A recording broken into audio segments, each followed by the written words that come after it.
Assalamualaikum, salam sejahtera. Saya Zulfitri Yusof. Anda menonton Fokus Minggu Depan. Kami memberikan sinopsis dan juga membayangkan apa yang menjadi tumpuan bahan pemberitaan kami di astroawani.com dan juga di Salam 501.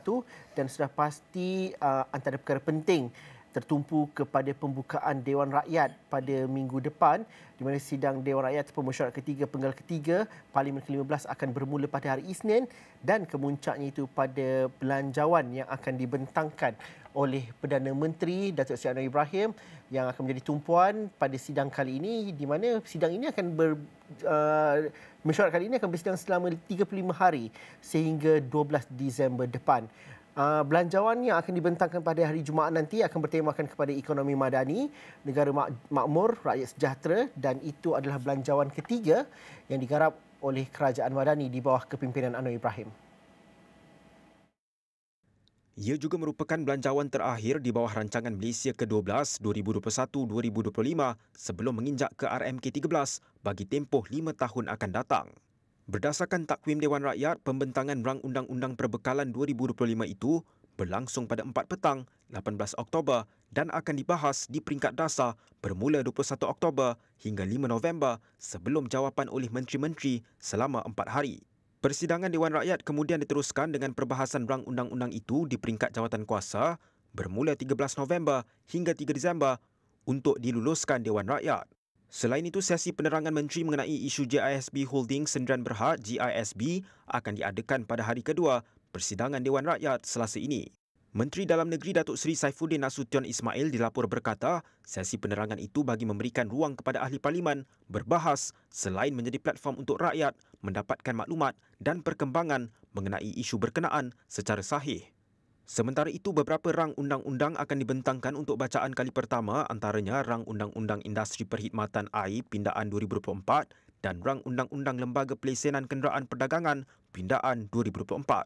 Selain itu, Rang Undang-Undang Pentadbiran Undang-Undang Islam (Wilayah-Wilayah Persekutuan) Pindaan 2024, Rang Undang-Undang Mufti (Wilayah-Wilayah Persekutuan) 2024 dan Rang Undang-Undang Tata Cara Mal Mahkamah Syariah (Wilayah-Wilayah Persekutuan) Pindaan 2024.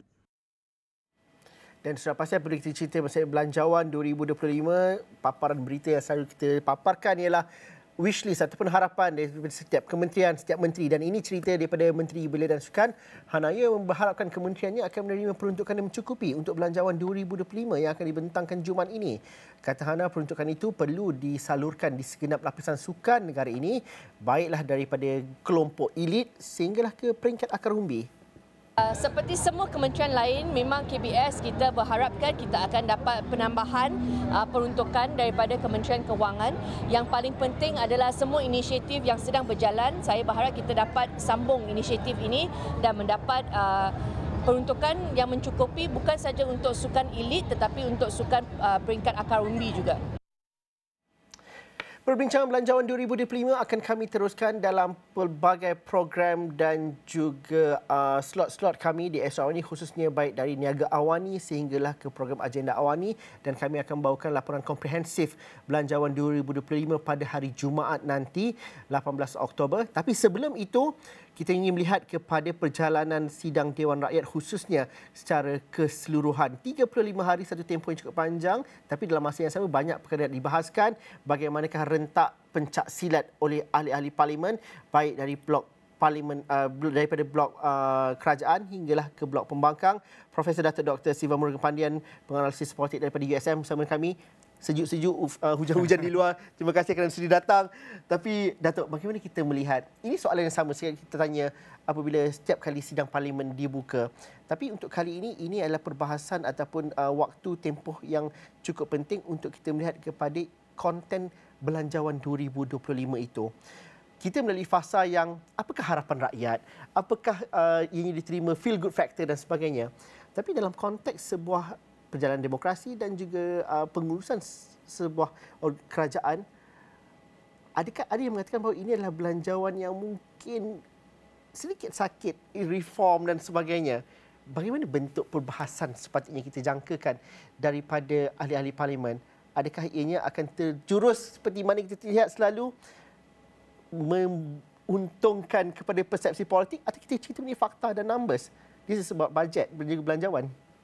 Ya, bagi saya sebelum kita melihat kepada apa yang bakal berlaku dalam sidang kali ini, kita harus memahami apa fungsi parlimennya sebenarnya. Fungsinya sudah pasti untuk meluluskan, pindah ataupun memeriksa apa saja dasar undang-undang yang sedia ada supaya itu juga akan memperlihatkan kesungguhan kerajaan iltizam yang mahu diangkat adalah soal merakyatkan kepimpinan dan juga soal kebajikan rakyat. Dan dalam konteks ini, saya percaya kita harus melihat bagaimana parlimen itu memperlihatkan kematangan dari sudut perdebatan dan juga sudah pasti kita mahu melihat lebih ramai hadir untuk Kehadiran tu penting kan? untuk memastikan peranan itu dimainkan secara substantif dan bukannya mengikut prosedural semata-mata. Bermakna dalam konteks ini kita mahu melihat seorang wakil rakyat yang bersifat budiman, tinggi akal budinya, budi bicaranya, budi bahasanya, supaya itu juga mempertahankan martabat, reputasi dan juga kredibiliti parlimen dalam bagaimana untuk mendampingi legislatif ini dengan rakyat. Berdasarkan kepada latar itu, kali ini saya percaya beberapa perkara akan dipertimbangkan. Bukan saja dalam soal rang undang-undang perbekalan ataupun yang lebih dikenali sebagai belanjawan, kita juga barangkali akan melihat pindaan perlembagaan persekutuan dalam soal akta kewarganegaraan yang barangkali akan turut menjadi keindukan dalam perdebatan kali ini. Begitu juga dengan soal keselamatan atas talian. Di samping itu kita juga mahu melihat bagaimana soal belanjawan kali ini akan memperlihatkan kedua-dua pihak, baik kerajaan ataupun pembangkang, tidak melihat ia dari sudut politik semata-mata, tetapi bagaimana untuk mengangkat paras tertentu dalam soal mungkin kita mahu menaikkan ceiling dalam soal bagaimana dapat merancakkan ekonomi, pertumbuhan itu mengambil kira soal daya saing, daya cipta, pendigitalan dan juga kecergasan palsu, serta mampu untuk terus mengangkat potensi ekonomi negara. Waktu yang sama, di samping kita melihat kepada menaik shilling, kita juga harus menaikkan lantai. Bermakna bila kita bercakap tentang soal menaikkan lantai di sini, kita bercakap tentang mutu kehidupan rakyat.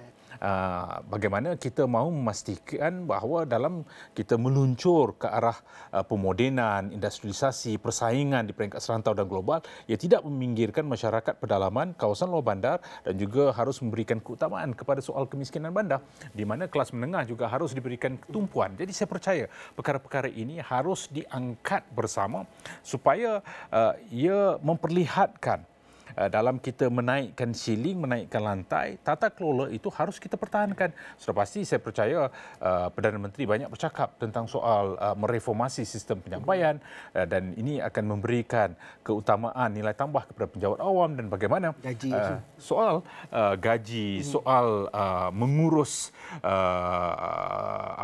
di samping gaji, ia juga harus melihat bagaimana kos sara hidup harus diberikan keutamaan.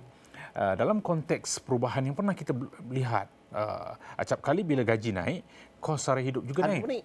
Ia pernah berlaku pada tahun 2007. Jadi kita harap pengajaran pengalaman yang lepas itu diambil sebagai iktibar, memberikan maksud dan makna kepada soal sebenar, iaitu sebagaimana titah Kebawah-Duli Yang Tuan Agong Sultan Ibrahim ketika pembukaan parlimen beberapa bulan yang lepas, di mana Kebawah-Duli menyatakan bahawa yang harus diberikan keutamaan adalah 33 juta rakyat dalam soal kebajikan mereka, bagaimana tidak mengganggu-gugat kehidupan harian yang mereka lalui. Dan ini bukan soal politik pribadi tetapi politik yang mampu merakyatkan dan juga memberikan keutamaan kepada soal mereka tidak akan terjejas, tertindas atau apa disampingkan daripada apa saja perubahan yang mahu dilakukan, barangkali bersifat drastik. Dan saya percaya kali ini bajet ini mungkin akan membesar. Ia tidak lagi seperti yang pernah kita lihat sebelum ini 393.8 juta, barangkali akan naik kepada 400 lebih juta. Dan sudah pasti ia datang dengan harganya. Okey, datang harganya. Tapi Prof, sebelum kita cerita pasal perkara yang sepatutnya termaktub dan juga di stamp dan sebagainya nanti, rakyat memberikan perhatian mengenai persidangan Dewan Rakyat ini mungkin lebih berbanding dahulu. Saya ingat kalau zaman saya muda lagi sekarang, tapi zaman-zaman kita anak-anak remaja dulu, kita tak rasa kita bagi perhatian yang khusus perbahasan dalam Dewan Rakyat.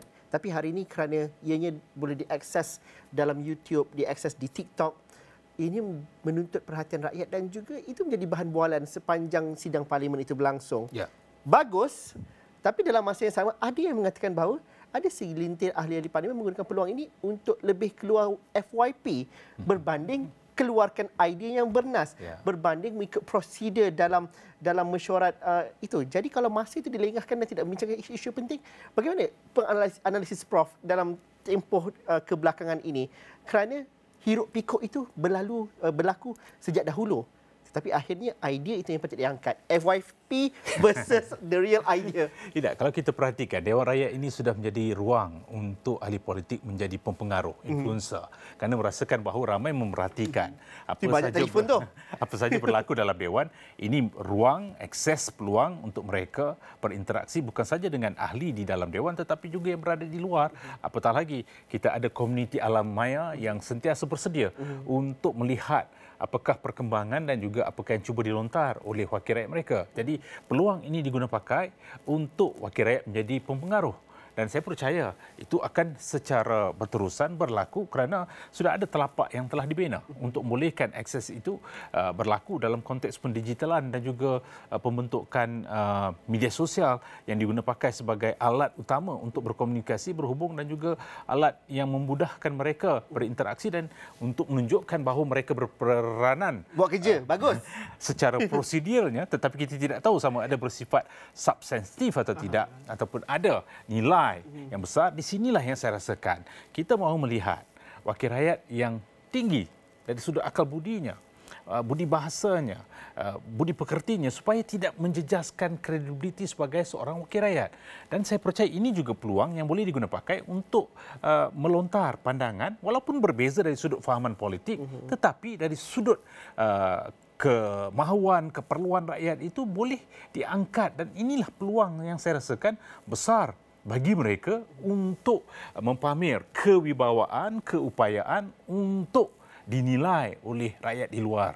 Dan saya percaya walaupun kali ini akan ada segelintir yang guna pakai ini sebagai platform politik, itu tidak boleh kita tolak. Tetapi waktu yang sama kita harap majoritinya akan mengguna pakai peluang ini untuk membolehkan diteladani, dijadikan contoh oleh mereka yang berada di luar supaya ia tidak akan menjejaskan kedudukan sebagai seorang wakil rakyat. Sebab itu kalau kita lihat baru-baru ini Speaker Tan Sri Johari Abdul sendiri telah menyatakan bahawa akan melakukan banyak ruang dan juga komunikasi dengan rakyat supaya legislatif itu tidak dilihat hanya berjumpa untuk 70 hari tetapi melangkaui 70 hari itu untuk memastikan bahawa mereka dihormati dan itu menjadi payung keindukan kedaulatan institusi parlimen sebagai tempat ruang membolehkan soal kebajikan, soal kemahuan, keperluan dan juga bagaimana dasar itu akan dipertahankan bukan untuk kepentingan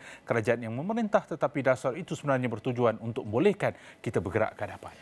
Jadi ini masanya untuk buat kerja bagaimana kita melihat kepentingan dan juga beberapa perkara agenda-agenda penting yang perlu dibincangkan di parlimen minggu depan. Itu kita bincangkan selepas ini dalam Fokus Minggu Depan.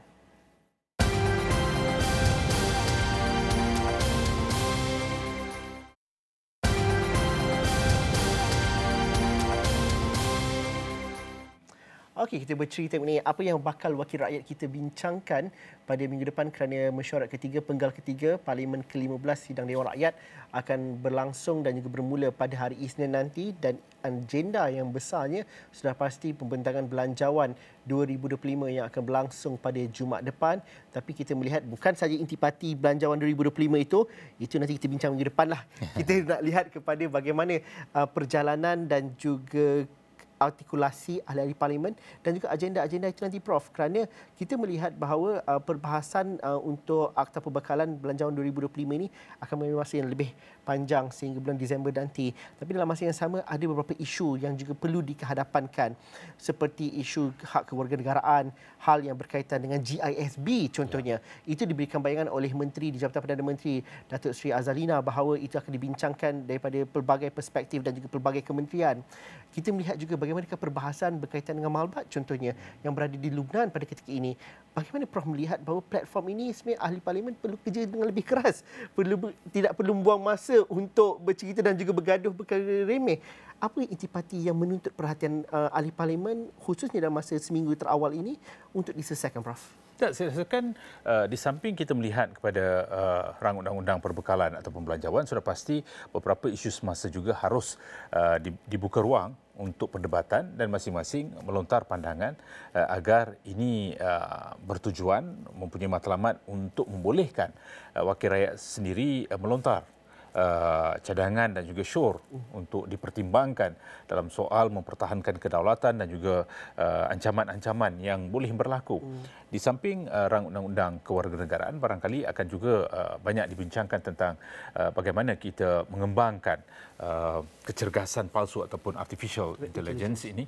Dan yang ketiga adalah soal keselamatan atas talian, soal GISB itu sendiri. Bagaimana harus ditangani secara berhemah supaya tidak menjejaskan reputasi mana-mana pihak sekalipun, tidak dilihat bahawa ada kepentingan politik tetapi ia dilihat mempunyai kepentingan soal kenegaraan. Jadi masing-masing boleh membawanya ke Dewan Rakyat dan juga memastikan ianya tidak dilihat dari sudut politik tetapi bagaimana platform yang dibina itu bertujuan untuk bolehkan rakyat di luar memahami apa sebenarnya tindakan keputusan yang dibuat oleh pihak berkuasa adalah agar keamanan, kestabilan, keselamatan itu tidak dikompromi sama sekali. Begitu juga dengan soal Malbat di Lebanon. Bagaimana soal keselamatan dan juga soal kepentingan kenegaraan itu tidak akan sama sekali menjadi gugatan ataupun tidak akan sama sekali dikompromi bila mana datang kepada kepentingan kenegaraan. Di samping itu sudah pasti saya rasa undang-undang yang berkaitan dengan gaji, soal penjawat awam, soal pengstrukturan ekonomi, itu akan memperlihatkan bagaimana kerajaan memberikan keutamaan kepada soal untuk memacu kecemerlangan ekonomi, waktu yang sama tidak menjejaskan mutu kehidupan rakyat. Saya rasakan kedua-dua itu bersifat saling lengkap melengkapi di antara satu sama lain, diikat dengan soal reformasi tata kelola yang lebih baik agar dapat ditolak sama sekali ketirisan, kebocoran ataupun yang banyak diperkatakan tentang rasuah dan juga indeks yang mahu diturunkan dalam konteks hari ini. Prof menyebut mengenai belanjawan bayangan oleh pembangkang. Saya kira kita mudah mendengar ini ketika Pakatan Harapan menjadi pembangkang dahulu. Mereka tampil dengan belanjawan bayangan dan juga even dalam hal konteks hari ini Perikatan Nasional juga ada kabinet bayangan. Tapi dalam masa yang sama, ia tidak begitu popular dan tidak menonjol. Kita tidak nampak ketokohan dan juga mereka yang membayangi ataupun mereka itu berdepan secara real one to one dalam masa yang sama. Di mana silapnya, Prof? Kerana idea itu ada, tapi pelaksanaannya itu masih lagi nampak kabur. Dia seperti nama bayangan jugalah, kabur di dalam sebalik bayangan itu. Yang idealnya sepertinya bagaimana ianya berlangsung kalau kita melihat kepada shadow cabinet dan juga shadow budget dalam yang kalau negara-negara tertentu, kalau ada praktis yang baik kita boleh contohi. Tak, amalan di luar negara selalunya bila wujud bayangan ke atas belanjawan, ianya bertujuan untuk membolehkan pihak berwajib, pihak berkerajaan mengambil kira pandangan tersebut melangkaui kepentingan politik. Melihat bahawa mungkin terlepas pandang, mungkin dirasakan ini ruang tambah baik yang boleh dilakukan, boleh memberikan nilai tambah. Itu tidak bermaksud adanya kelemahan dalam sistem ataupun dalam apa yang cuba disampaikan ataupun disalurkan oleh pihak kerajaan pentadbiran hari ini, tetapi mengambil kira ruang yang membolehkan kematangan itu dibina dalam konteks pemikiran dan juga idea dan juga bagaimana itu juga boleh disulami dengan soal untuk membolehkan bahawa pandangan itu diterima dari sudut kepentingan rakyat dan juga negara, bukan kepentingan politik kepartian. Kita tak sampai lagi tahap tu. Soalannya, saya rasa ia merupakan satu transisi. Okey. Jawapan selamat kat situ. Kerana ada sebilangannya masih baru. Ya, ada sebilangan yang sudah lama yang tahu sepak terajang di dalam arena ataupun gelanggang politik. Yang baru ini barangkali memerlukan satu lagi penggal untuk memahami, menggarap apa yang berlaku. Dan di sinilah saya rasa tahap kematangan yang barangkali ada di belakang tabir. Tapi ia perlu dibawa ke hadapan supaya tidak lagi dilihat tokoh politik ini berada tahap kepercayaan yang paling rendah tapi dibawa ke atas.